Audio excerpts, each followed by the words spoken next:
Assalamualaikum warahmatullahi wabarakatuh. Perkenalkan, nama saya Siti Sofa Latifah dari Prodi Pendidikan Agama Islam dengan NIM 0101220121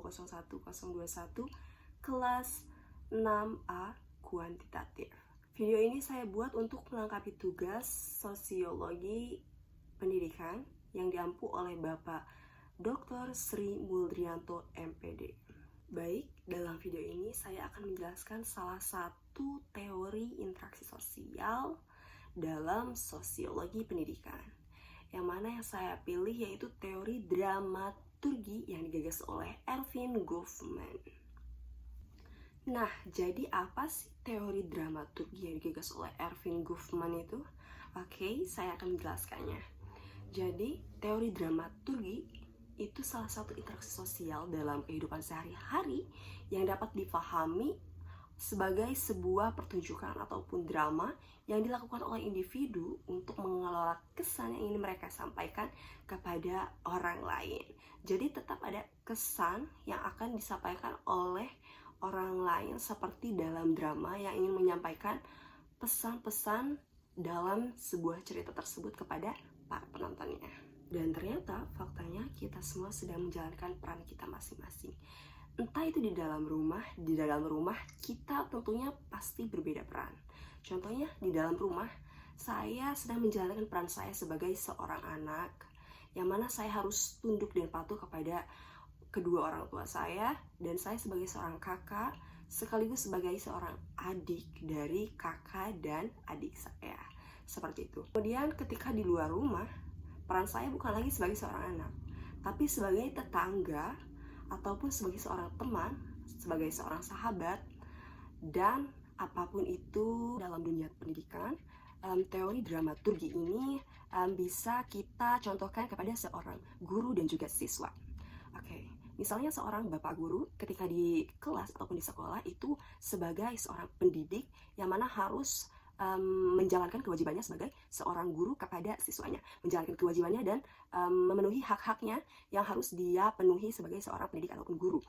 Dan siswanya tersebut harus mematuhi segala aturan yang ada pada sekolah tersebut, juga patuh kepada guru tersebut. Seperti itu. Dan ketika di rumah, peran tersebut beda lagi, bukan lagi menjadi guru dan juga siswa, akan tetapi menjadi ayah dan juga seorang anak, seperti itu. Selanjutnya, terdapat 3 poin penting dalam teori dramaturgi. Apa aja? Mari kita bahas. Oke, yang pertama itu interaksi sosial sebagai pertunjukan.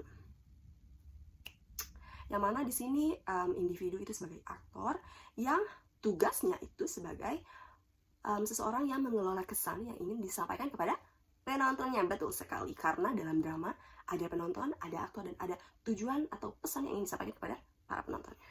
Seperti itu. Dalam dunia pendidikan, itu yang menjadi tokoh utama yaitu guru dan juga siswa. Yang mana tujuan guru yaitu menyampaikan materi-materi atau pelajaran-pelajaran yang harus disampaikan kepada siswanya tersebut. Seperti itu. Kemudian yang kedua ada manajemen kesan atau mengendalikan kesan. Peran apapun yang sedang kita jalani, kita harus bisa mengendalikan tersebut sehingga menjadi kesan yang positif dan tidak merugikan orang lain, seperti itu. Dan yang ketiga yaitu peran dan diri. Peran yang dimainkan dalam interaksi sosial dapat membentuk ataupun mengubah pemahaman seseorang. Oke, dalam dunia pendidikan mungkin jelas ya, bisa dicontohkan sebagai seorang guru yang memberi pemahaman lebih kepada siswanya, sehingga dari siswa yang awalnya tidak tahu tentang informasi tersebut menjadi tahu. Itu bisa menjadi mengubah pemahaman ataupun pemikiran dari seorang siswa yang tersebut, dari yang awalnya tidak paham akan suatu ilmu yang sebelumnya dia tidak tahu menjadi tahu karena proses pembelajaran yang ada di dunia pendidikan ini. Seperti itu. Baik, mungkin hanya itu saja yang dapat saya sampaikan sekilas tentang teori dramaturgi.